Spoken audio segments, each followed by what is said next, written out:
నమస్కారం, వార్తలకు స్వాగతం. ముందుగా ముఖ్యాంశాలు. మాజీ మంత్రి KTR press meet, CM Revanth రెడ్డిపై ఫైర్.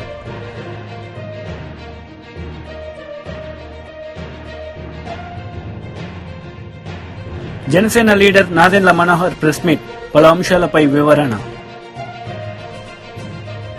మాజీ మంత్రి కేటీఆర్ మీడియా సమావేశం నిర్వహించారు. ఈ సందర్భంగా పలు అంశాలపై ఆయన మాట్లాడారు.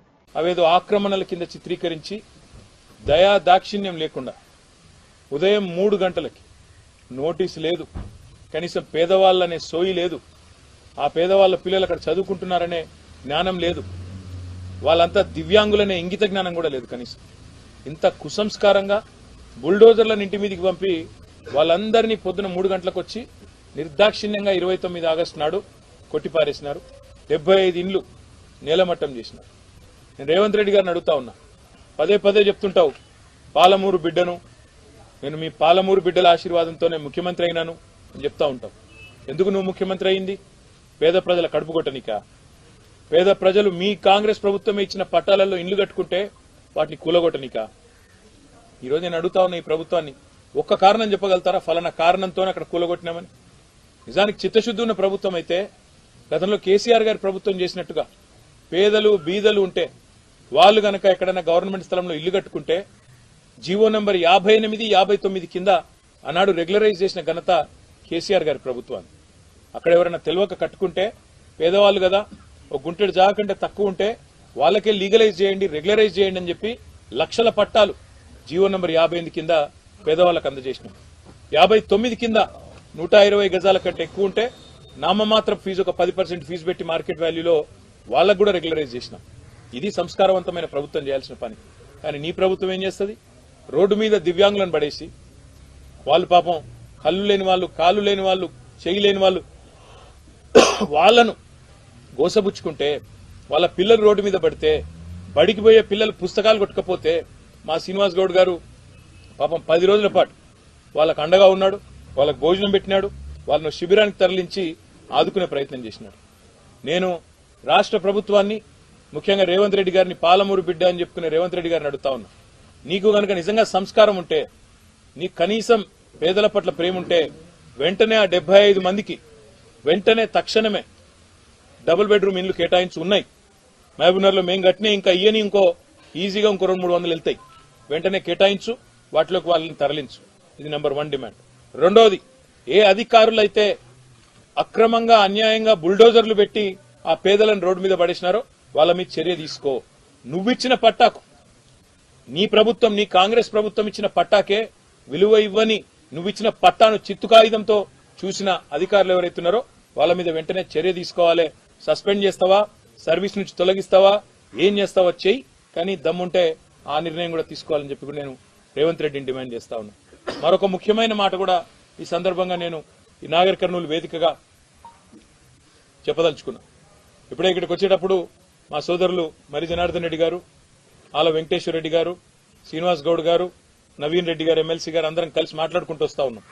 వస్తుంటే నేను అడిగిన, మరి ఏమైందన్నా, పాలమూరు రంగారెడ్డి ఎత్తిపోతల పథకం కేసీఆర్ గారు ఎంతో ప్రతిష్టాత్మకంగా ఈ వలసల జిల్లాగా పేరుపడ్డ పాలమూరును తప్పకుండా పచ్చగా చేయాలన్న ఉద్దేశంతో కేసీఆర్ గారు ఒకవైపు పెండింగ్ లో ఉన్న ప్రాజెక్టులన్నీ కూడా కల్వకుర్తి కావచ్చు, భీమా కావచ్చు, నెట్టెంపాడు కావచ్చు, వాటిని శరవేగంగా రన్నింగ్ ప్రాజెక్టులుగా మార్చి పూర్తి చేసి 8 లక్షల ఎకరాలకు నీళ్లిచ్చిన నాయకుడు కేసీఆర్ గారు ఒక పాలమూరు జిల్లాలో.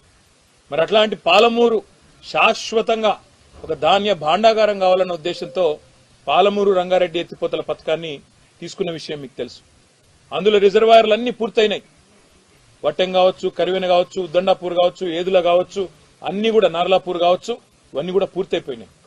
పూర్తి కావడమే కాకుండా కేసీఆర్ గారు ముఖ్యమంత్రిగా ఉన్నప్పుడే అందులో కొల్లాపూర్లోనే, మరి నార్లాపూర్ దగ్గర అనుకుంటా, ఒక పంపు కూడా ఆన్ చేసి ఆనాడు నీళ్లు కూడా వదలడం జరిగింది. ఇక మిగతాది ఇప్పుడు రేవంత్ రెడ్డి చేయాల్సిందల్లా ఏనుగెళ్లింది తోక చిక్కింది అన్నట్టు అలా 95% పని అయిపోయింది. ఇంకో 5-10% పని మిగిలింది. కేవలం ఆ కాలువల కోసం ఏదైతే భూసేకరణ చేయాలో ఆ పని చేయాలా. ఇప్పుడే వెంకటేశ్వర రెడ్డి గారు చెప్తా ఉండే నాకు, అన్న మన ప్రభుత్వం ఉన్నప్పుడే ఆ టెండర్ కూడా పిలిచినాము, ఈ దుర్మార్గులు వచ్చి అది కూడా రద్దు చేసినారు అని. అన్న చెప్తా ఉండే మరి జనార్దన్ రెడ్డి గారు, అన్న మొత్తం ఈ ప్రాంతం అక్కడ కొల్లాపూర్ నుంచి మొదలు పెడితే మనకిక్కడ షాద్ నగర్ అవతల జడ్చర్ల దాకా ఉద్దండపూర్ దాకా బ్రహ్మాండంగా అన్ని పనులు కూడా పూర్తి చేసి ఉన్నాం. వీళ్ళు చేయాల్సింది కేవలం 5-10% పని మాత్రమే మిగిలింది. జనసేన లీడర్ మీడియా సమావేశం నిర్వహించారు. ఈ సందర్భంగా పలు అంశాలపై ఆయన మాట్లాడారు. బాలరాజ్పల్లి రీచ్ దగ్గర జరిగిన ఒక సంఘటన మీకు చెప్తున్నాను. రాయచోటి నుంచి రాజంపేటకు వచ్చే రహదారిలో బాలరాజ్పల్లి అనే ఒక విలేజ్ దగ్గర ఒక బ్రిడ్జ్ ఉంది. రిజర్వ్ ఫారెస్ట్ ఏరియాలో ఒక కొండ తవ్వకం జరిగింది. అది ఎందుకోసం అంటే చెయ్యూరు రివర్ లో ఒక రోడ్డు మార్గం వేసుకోవడానికి, అక్రమంగా చేసే ఇసుక రవాణా చేసుకోవడానికి వారు వేసుకునే రోడ్డు కోసము రిజర్వ్ ఫారెస్ట్ ఏరియాలో ఒక గ్రావెల్ కొండని తవ్వడం జరిగింది. దీని మీద అర్జీ ఇవ్వడానికి మన డిఎఫ్ఓ గారు, రాజంపేట అన్నమయ్య జిల్లా డిఎఫ్ఓ గారు పి వివేక్ కుమార్ గారి దగ్గరికి వెళ్ళడం జరిగింది. ఆయన అర్జీ తీసుకునేది పక్కన పెట్టి చాలా దుర్భాషలాడి వికృతంగా ఆయన ప్రవర్తించి తప్పుగా మాతో బిహేవ్ చేశారు. అది జనసేన పార్టీ తరఫున నేను ఇన్ఛార్జ్ గా, అలానే నాతో పాటు మండల అధ్యక్షులు, అలానే మా నాయకులు ఉన్నారు. వాళ్ళ ముందర మాతో చాలా వల్గర్ గా బిహేవ్ చేశారు. దీని మీద దాదాపు 8 నెలల తర్వాత కళ్యాణ్ గారు రాజంపేటకి రావడం జరిగింది. అన్నమయ్య డ్యామ్ ఇష్యూ ఒకటి, అన్నమయ్య తెగిపోయింది, దానివల్ల పులుపత్తూరులో, తొగురుపేటలో ఇల్లులు కొట్టుపోయిన వాళ్ళకి ఇప్పటికీ న్యాయం జరగలేదు అనేసి ఆ విషయం మీద కళ్యాణ్ గారు రావడం జరిగింది రాజంపేటకి. అదే విషయం మీద రాజంపేట కళ్యాణ్ గారికి వచ్చినప్పుడు నేను ఇది వివరించడం జరిగింది. ఆ విషయం మీద వెంటనే కళ్యాణ్ గారు స్పందించి డిఎఫ్ఓ, రేంజర్ డిఎఫ్ఓని అలానే స్క్వాడ్ డిఎఫ్ఓని తిరుపతి నుంచి పిలేరు నుంచి పంపించి అక్కడ ఇన్స్పెక్షన్ చేయించారు. ఆ రోజు నేను కూడా ఉన్నాను. ఇదే ఆ సంఘటన జరిగిన ప్లేసు. ఆ సంఘటన మేము వెళ్లి చూసినప్పటికీ అలా ఎక్స్కవేషన్ చేస్తా ఉన్నారు ఇటాచీలతో. దాదాపు కొండని ఎంత తవ్వారో మీరే చూడండి. ఆ కొండ తవ్విన తర్వాత ఇప్పుడు వాళ్ళు వదిలేసిన ప్రదేశాలు ఇవి. వాళ్ళు తవ్వి ఏం చేశారా అంటే చెరువు మధ్యలో ఏదైతే అన్నమయ్య డ్యామ్ తెగిపోవడానికి పై భాగంలో ఉన్న చెరువు ఇది, ఆ చెరువు మధ్యలో రోడ్డు వేసుకున్నారు. ఇలానే కదా అన్నమయ్య డ్యామ్ కూడా తెగిపోయిన కారణం. అన్నమయ్య డ్యామ్ తెగిపోవడానికి కారణం ముఖ్య ఉద్దేశం ఏంటి? అందులో ఉన్న లారీలు, టిప్పర్లు, హిటాచీలు కాపాడడం కోసము గేట్ ఎత్తకుండా వాటర్ ఎక్కువ టీఎంసీ ఫ్లో అయిపోయి డ్యామును కొట్టుకొని వెళ్ళిపోయి దాదాపు 8 ఊర్లు నేలమట్టమయ్యాయి.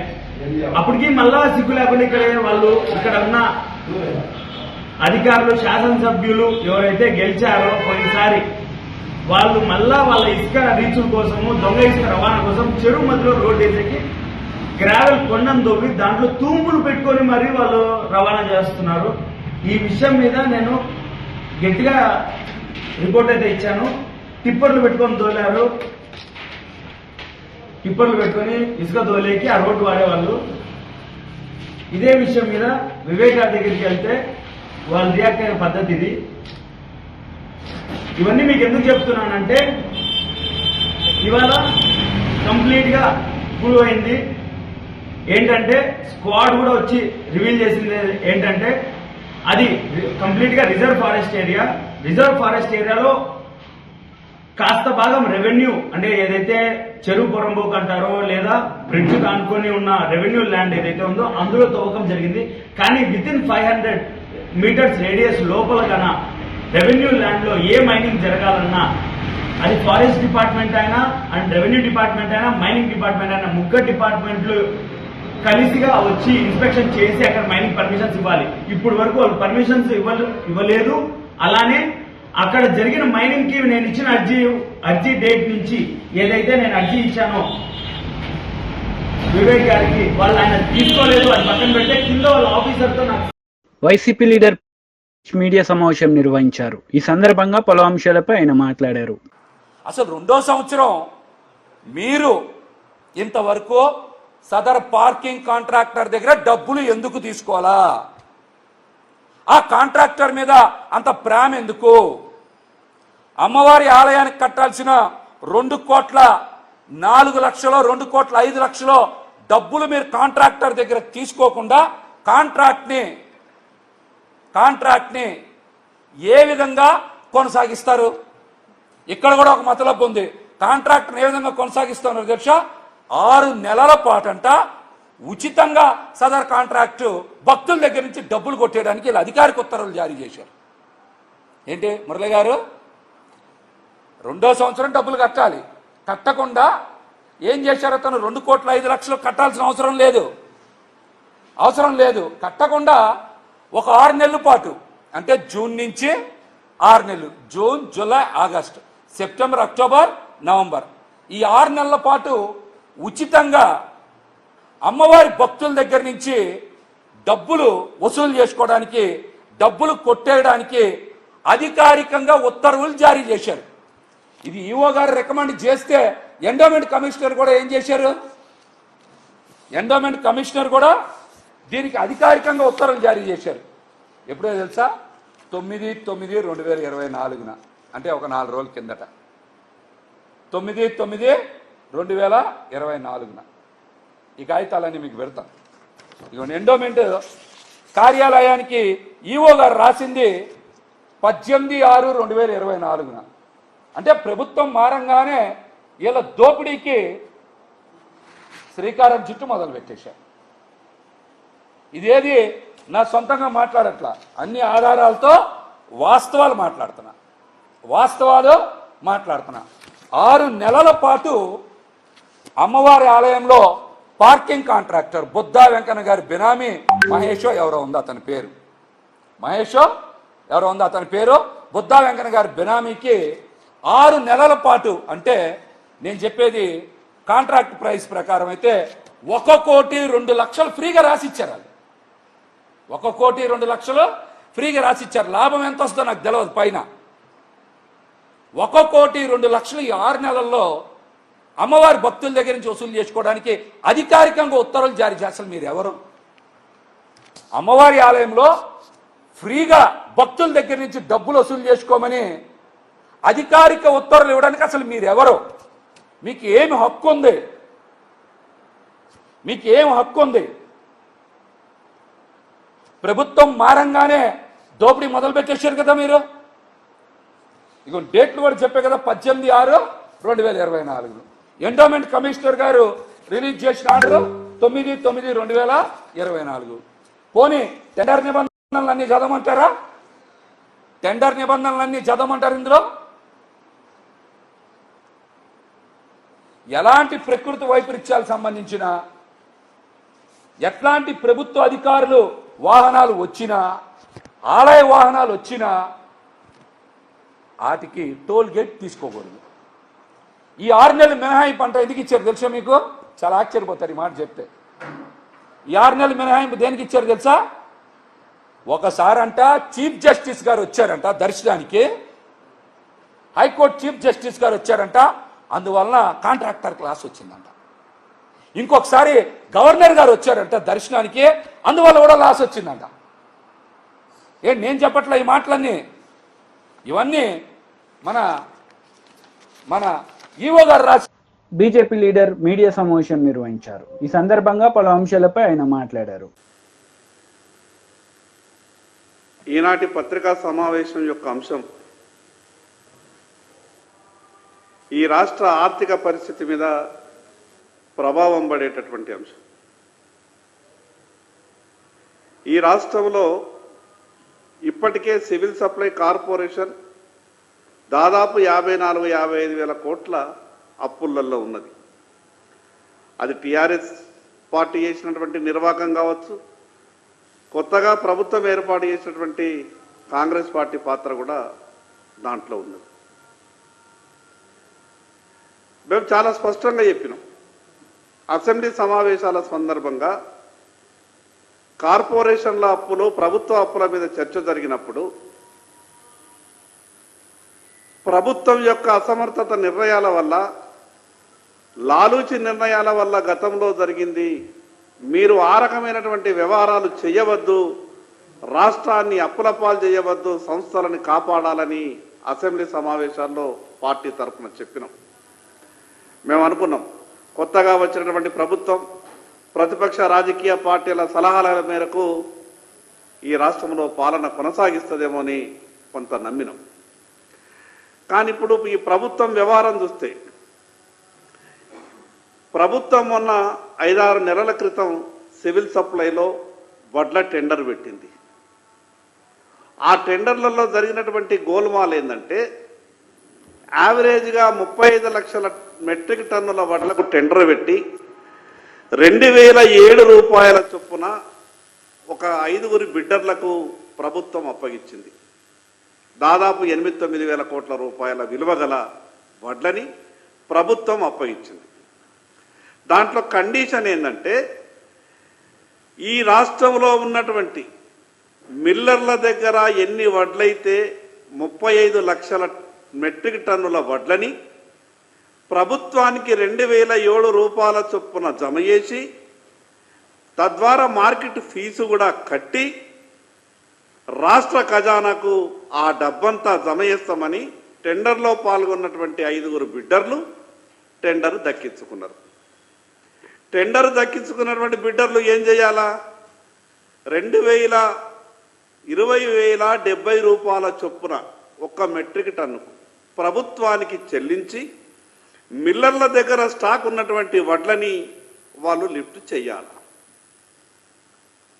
కానీ జరుగుతున్నది ఏంటిది? 20,070 రూపాయలకు టన్ను ప్రభుత్వం దగ్గర బిడ్డర్లు కొనుగోలు చేసి మిల్లర్ల దగ్గర 22,030 రూపాయలు మిల్లర్ల దగ్గరికి వెళ్ళి బిడ్డర్లు వసూలు చేస్తున్నారు. దీంట్లో 227 రూపాయలు మిల్లర్ల దగ్గరికి బిడ్డర్కు ఏదైతే డబ్బు జమైతా ఉన్నదో 227 రూపాయలు క్వింటాలుకు టన్నుకు 2,070 రూపాయలు, టన్నుకు 2,230 రూపాయలు. ఈ డబ్బు ఎవరి ఖాతాల్లోకి పోతున్నది? ఈ డబ్బు మిల్లర్ దగ్గరికి వెళ్ళి బిడ్డర్కు డబ్బు మార్పిడి జరుగుతున్నది. వాస్తవంగా జరగాలేంటిది? టెండర్లో ఉన్నటువంటి కండిషన్ ప్రకారం బిడ్డరు వడ్లు తీసుకున్నటువంటి బిడ్డరు మిల్లర్ దగ్గర ఉన్నటువంటి వడ్లని లిఫ్ట్ చెయ్యాల. ఇంత పెద్ద స్కామ్ జరిగింది. ప్రభుత్వంలో ఉన్నటువంటి పెద్దలకు చీమ గుట్టినట్టు లేదు. ఏమన్నంటే గత ప్రభుత్వం మీద మాట్లాడి వ్యవహారం చేయాలంటున్నారు తప్పితే మరి ఈ ప్రభుత్వంలో జరుగుతున్నటువంటి లోపాలకు జనసేన లీడర్ మీడియా సమావేశం నిర్వహించారు. ఈ సందర్భంగా పలు అంశాలపై ఆయన మాట్లాడారు. ఏ విధంగా పవన్ కళ్యాణ్ గారు నిలబడి రాష్ట్రంలో ఒక ఆదర్శవంతంగా 400 పంచాయతీలకి ₹1,00,000 విరాళం ఇచ్చి తెలుగు రాష్ట్రాలకి ₹1 కోటి చొప్పున విరాళం అందించి క్షేత్రస్థాయిలో ఆదుకోవాలని చెప్పి పార్టీ నాయకులందరూ కూడా పిలిపించి దూర ప్రాంతాల నుంచి కూడా జనసేన పార్టీ నాయకులందరూ కూడా తరలి వచ్చి ఎక్కడైతే ముంపు ప్రాంతాల్లో ఇబ్బంది పడుతున్నారో వాళ్ళకి సహాయ కార్యక్రమాలు అద్భుతంగా చేస్తున్న తరుణంలో జగన్మోహన్ రెడ్డి గారు కానీ వైఎస్ఆర్సీపీ పార్టీ కానీ చేసింది ఏంటని నేను ప్రశ్నిస్తున్నాను. పిఠాపురంకి వెళ్ళారు, కొన్ని ప్రాంతాల్లో పర్యటించి క్షేత్రస్థాయిలో మీకు పూర్తి అవగాహన వచ్చినట్టు ఒక 40-50 కాగితాలు పట్టుకొని ప్రెస్ ముందు మీరు మాట్లాడిన మాటలు ఏ విధంగా ప్రజలకు ఉపయోగపడతాయని నేను ప్రశ్నిస్తున్నాను.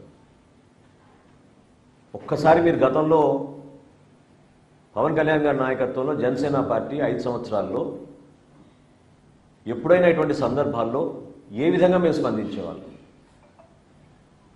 చాలా స్పష్టంగా పవన్ కళ్యాణ్ గారు ఎప్పుడు కూడా ప్రభుత్వాన్ని విమర్శించకుండా ప్రజలకు ఉపయోగపడే విధంగా 2-3 మంచి సూచనలు చేసి పెద్ద మనసుతోటి మీరు ముందుకొచ్చి ప్రభుత్వం నుంచి ఆదుకోవాలి, కష్టాల్లో ఉన్నారు రైతాంగం, సామాన్య ప్రజలని పదే ఆయన విజ్ఞప్తి చేస్తూ ఉండేవాళ్ళు.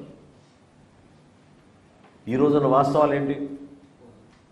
పోనీ మీరు అక్కడ పోయి పర్యటించారు, మీ సొంత పేరుతో నిర్మాణం చేసిన ఆ జగనన్న కాలనీ గొల్లపురంలో అక్కడికి పర్యటించారా మీరు? అక్కడున్న వాస్తవ పరిస్థితి తెలుసుకున్నారా? ఏ విధంగా ఆ ప్రాంతం మొత్తం మునిగిపోయిందో మీరు చూసారా? సెలెక్టివ్గా కొన్ని ప్రాంతాలకు వెళ్ళి ఏలేరు గురించి మాట్లాడుతున్నారు. కూటమి ప్రభుత్వం ఏర్పడిన వెంటనే ఉప ముఖ్యమంత్రి గారు పవన్ కళ్యాణ్ గారు అధికార యంత్రాంగాన్ని సమావేశపరిచి జిల్లా కలెక్టర్ గారి ద్వారా ఆధునీకరణ కోసం చేయాల్సిన కార్యక్రమాల గురించి ఆయన సమావేశం ఏర్పాటు చేసుకుని ప్రణాళిక సిద్ధం చేశారు. సుమారు 1000 కోట్ల రూపాయలతో అంచనాలు వేశారు.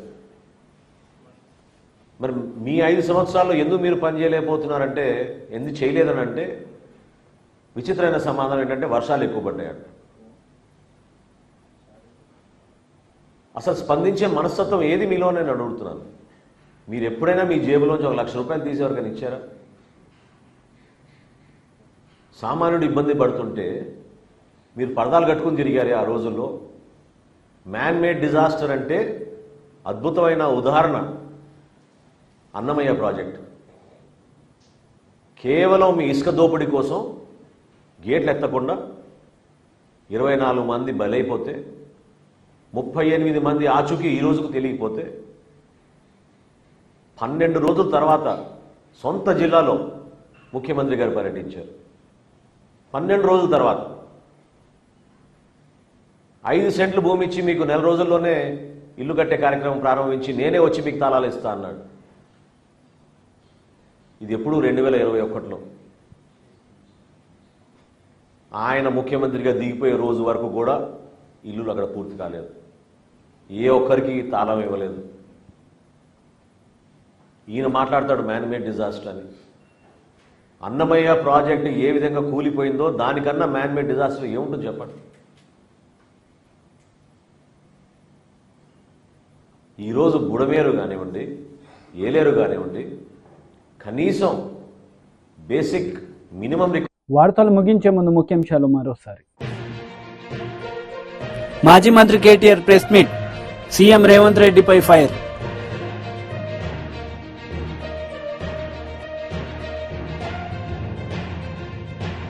Janasena leader Nadendla Manohar press meet, పలు అంశాలపై వివరణ.